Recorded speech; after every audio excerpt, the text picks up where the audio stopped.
मामू कांचन से खबर शामिल करते हैं मामू कांचन से, जहां पर सदर तहसील बनाओ कमेटी मामू कांचन चौधरी उस्मान कालू क्रिकेट मैच के फाइनल में साथियों समेत शिरकत पर पुरतकबाग इस्तकबाल किया गया। सदर तहसील बनाओ कमेटी मामू चौधरी उस्मान कालू ने स्टार क्रिकेट ग्राउंड में क्रिकेट फ्लड लाइट टूर्नामेंट के फाइनल में शिरकत की। इस मौके पर सदर जज federation Medina Munawwara Chaudhary Nadeem Iqbal जज चौधरी शाहिद वाला चौधरी अली रंधावा फुटबॉलर चौधरी तैमूर वाला खिजर बलोच चौधरी रेहान नूर लखन उस्मान कादरी और दीगर ने भी चौधरी उस्मान कालू के हमरा शिरकत की।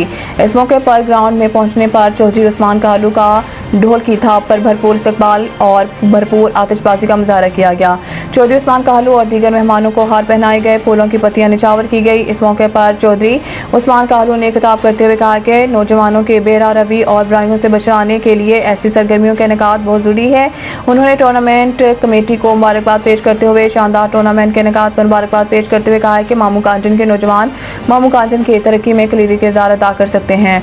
वो मामू कांचन को तहसील बनाने में इनका साथ दें। इस मौके पर चौधरी उस्मान कालू ने टूर्नामेंट कमेटी के लिए 1 लाख नकदी इनाम का ऐलान किया।